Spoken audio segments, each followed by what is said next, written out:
Hi, I'm Wendy, and I am so happy that you're here with me today. Today, I'm going to talk to you about the 5 essential oils that I think make a wonderful aromatherapy starter kit. I'm going to talk to you about the basics of essential oils, when to use them, when not to use them, a little bit about the properties of the essential oils, and carrier oils. So before we begin with this, first of all, thanks again for joining me. If you like this, please subscribe to my channel and give me a thumbs up. So talking about aromatherapy and essential oils are derived from plant material. They are usually from some type of the foliage, the twigs, the blossoms, the flower, and the process that is used primarily is steam distilled. They take the plant matter and they heat it up, and the drops that come out are the essential oils. So they are an intensified, high concentrated quality of the plant essence. And they're 100% natural. They're 100% of the flower or the plant, whatever the essential oil is that you get. Not to be confused by fragrances. Fragrances will be less expensive than aromatherapy essential oils, and it's a wonderful smell, but they are manufactured in a lab, so they can still smell wonderful like roses or lavender, but they do not carry the medicinal value that aromatherapy essential oils carry. Also, I really want to let you know that today I'm really talking to just adults. I do not want you to use any of these aromatherapies on children, and especially not infants. There are some contraindications. That means things that may not be good for children and infants. And so I want to make sure you take caution and care unless under the supervision of a naturopath or a medical doctor. The last thing I want to tell you before we dive into the aromatherapy actual essential oils is carrier oils. Now, a carrier oil is what you put the drops of essential oil into.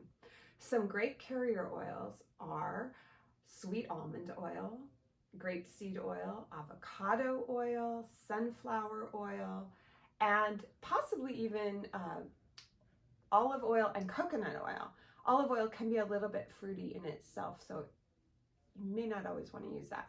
And when you're buying your carrier oils, as when you're buying your essential oils, it's always best to buy organic, non-GMO, or wild crafted, because we want the purity of the plant essence to come into our body and work with our natural chemistry of our body for increased health and well-being. Therefore, we try to avoid bringing in more toxins into our system. So let's get going. When you're shopping for your essential oil starter kit, you can usually buy these essential oils at grocery stores if they have a natural section, at a co-op or a natural food store. You can also buy these online. And at any time when you're using essential oils, if you put them on your skin or you breathe them in and you have a reaction, an irritation, a rash, some kind of reaction that your body is telling you that it's not working for you, please stop it immediately. Again, essential oils are medicinal, and we do not want to bring anything into our body that our body is not working positively with, okay? So that's really important. And the wonderful thing about aromatherapy and essential oils is that when you breathe them in, they go in through your nose as you breathe in for the sense of smell, and they go into your what's called your olfactory system, and that's your smelling system. They come up, and we have these things right here called the olfactory bulbs, and that's where we get the sense of smell, and we can smell these wonderful fragrances. And then it goes into our brain, and it can be really tied into the nervous system. So it has a powerful effect on our body in many different ways, but one is to directly affect the nervous system. I'm going to start today by talking about my favorite aromatherapy, essential oil, because it is easy to come by, it's relatively inexpensive, and it's very versatile. Most everybody has heard of lavender, and this is lavender essential oil.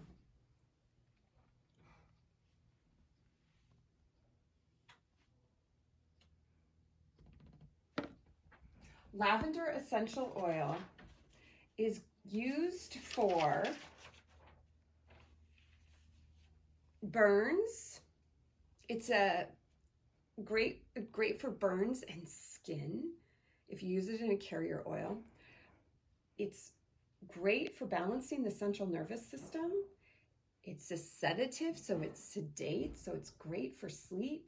You can use a couple drops on your neck and chest and temples or somewhere that it can lightly get into your nose as you're sleeping to reinforce the sleeping. And the wonderful thing about lavender oil is you can use it neat, what's called neat, and that means it's one of the essential oils that you can put directly onto your skin. Most other oils need a carrier oil, but lavender can go directly onto your skin. There is a wonderful story that I learned when I was in massage school, and we had a little section on aromatherapy. And that is back in France a long, long time ago. A scientist was working in his lab, his chemistry lab, and he was coming up mixing things. He had an accident. He burnt himself. He put the first thing he could find onto his burn, and it happened to be a bottle of essential oil, and it was lavender essential oil. And what he discovered from that is lavender has wonderful properties for wound care and healing burns. So that's a wonderful property that lavender essential oil has. But again, it's sedative, so it's calming. And it's a great fragrance. It's easy to come by, like I mentioned, and it's a happy scent. So moving on from lavender, and here is just a picture of the lavender flowers. They come in, there's a variety of different kinds. Moving on from lavender, I'd like to talk to you about the group from Australia. So these are two essential oils native to Australia. One is tea tree oil, and this one actually comes from Trader Joe's, so they're pretty easy to come by. This is 100% Australian tea tree oil. The other name for tea tree oil is Melaleuca. So those are the same. They're labeling and describing the same essential oil. Melaleuca and tea tree oil are the same. The other one I have in here with the tea tree oil is eucalyptus, and they both come from trees that are native to Australia. So tea tree oil, or Melaleuca, is known for its antiviral, antibacterial, antifungal, and it's great for overall health and healing. It's also wonderful for cleaning, and you see it in cleaning products, in soaps, and it just creates a wonderful environment and smells good, and it's anti-mold and all these wonderful properties. It's also good for sinuses. Whenever I have a cold or I have congestion, one of these essential oils is one that I will almost always go to. Now, eucalyptus, this is Eucalyptus radiata, and there's a variety of different types of eucalyptus, but this is Eucalyptus radiata. And just get what you can find. It's antiviral. It promotes feelings of clean breathing and opens your airways.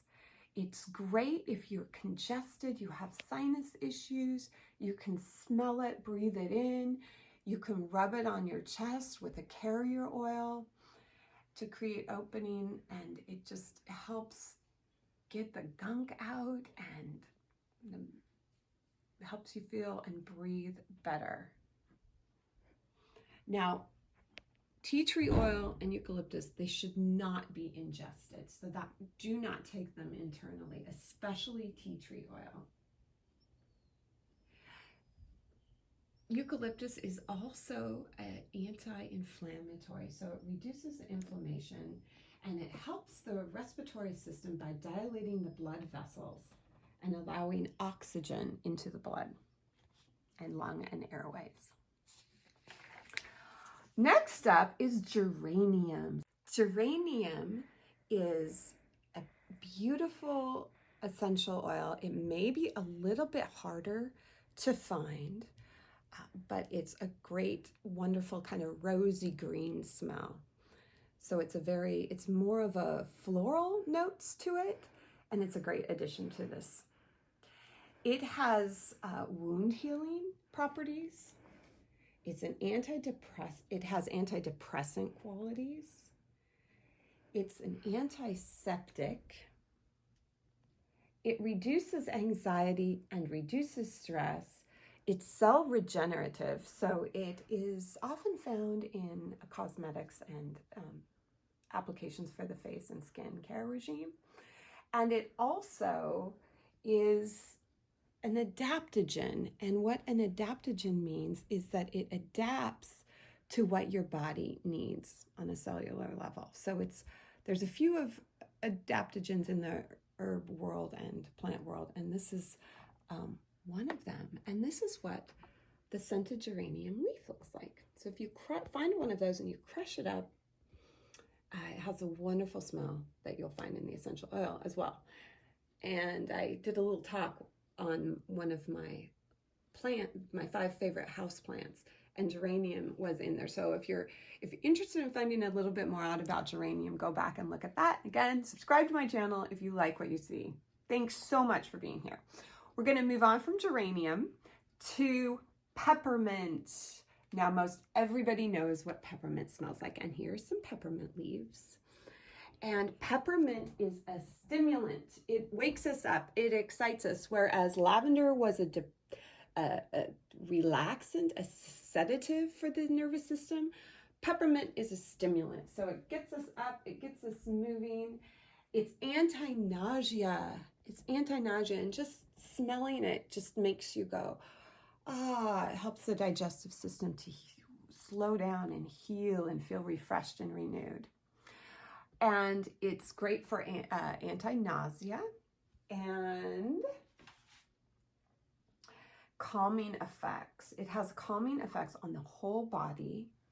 You can breathe in or add topically to a carrier oil and just rub it in onto your abdomen and your belly. If you have an upset stomach, you can breathe it in to help that. It can also relieve sore muscles, but again, you'd like to dilute it into a carrier oil before you rub it on your sore muscles. It has antimicrobial properties. It's good to clean the air. It helps relieve headaches that you might have. And this is a really, really wonderful property of peppermint. It increases mental alertness. It stimulates your mental activity. So a nice little tip, if you are studying and you are going to take a test and you want to make sure you dial this test in and you nail it, smell peppermint oil.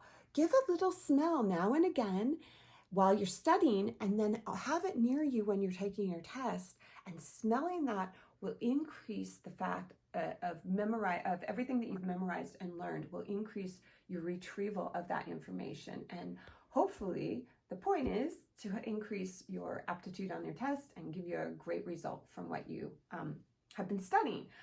I thought of one other thing that I want to make sure that I talk to you about, and that is, as you'll see on here, peppermint oil also has the Latin name on it below, the mentha name, pepperita, and if I'm saying that right. And if you buy essential oils and they have the Latin name, that's an increased chance that what you're buying is authentic. So it's another little piece of information to help direct you in purchasing the product that is going to give you the best benefits. So that's peppermint. Let's get on to the last grouping. And here I have a grouping of 3. Choose one, just as with the Australian essential oil and tea tree, you need to just choose one and keep it closer to 5, because it's really important to work with essential oils until you really understand how they work with you and get a better understanding of the qualities and the properties that they contain. So in our citrus grouping, we have lemon, we have sweet orange, and we have pink grapefruit. Now, citrus oils in general are just wonderful for creating a feeling of well-being. They also all have wonderful properties for cleaning and disinfecting. and we see them in cleaning products in the stores. They also create, remember when I talked about the olfactory system, the sense of smell system is a direct link into your nervous system and into memories. Most people associate citrus with happy memories. So they're very uplifting. So choose one that's either easiest to find or one that you like the smell of the most, and purchase it, work with it until you feel like you understand it really well, and then you can go out and choose another one. So let's talk about lemon. Lemon essential oil. It reduces stress, it increases energy, it's uplifting, it's purifying, it repels insects, it purifies air and surfaces, and can be used as a non-toxic cleaner in the house. A major caution with all citrus is that if you choose to put it on your skin topically, and again, you would want to use a carrier oil with all of those. You do not want to be out in the sun for 12 hours. And that can cause harm. The next one I'm going to talk about is orange oil. So this is sweet orange oil. And orange has increased feelings of well-being, decreases stress, decreases anxiety, and also is a great cleaner. And you can be a wonderful addition to home cleaners and fragrances, like for the vacuum cleaner, and wonderful increased sense of clean and disinfection. Let me know if you'd like to learn some of these blends and recipes you can make for household cleaners and for other wonderful uses of aromatherapy. I'm so excited to share what I know and help you create blends and wonderful products that are created from your essential oil starter kit. Let's continue on with pink grapefruit. Pink grapefruit stimulates the immune system, freshens the air, helps disinfect, similar to sweet orange and lemon. So it's a wonderful blend, or it's a wonderful essential oil. Choose one of these for your starter kit. And again, choose one of the Australian tree essential oils for your starter kit. So you can just start with 5. Again, we have lavender, either Melaleuca tea tree oil or a eucalyptus, geranium, peppermint, or one of lemon, orange, or grapefruit. I am so happy to share my knowledge of essential oils with you. Please subscribe to my channel, like this video, and give me comments as to what you're looking for and where you want your aromatherapy practice to go. I have an idea of sharing with you a roll-on for a perfume roll-on. I can also give you a blend for sore, achy muscles. So let me know, give me your feedback. I am so grateful and happy that you have joined me today. And stay tuned. I'd love to share more with you. Thank you so much.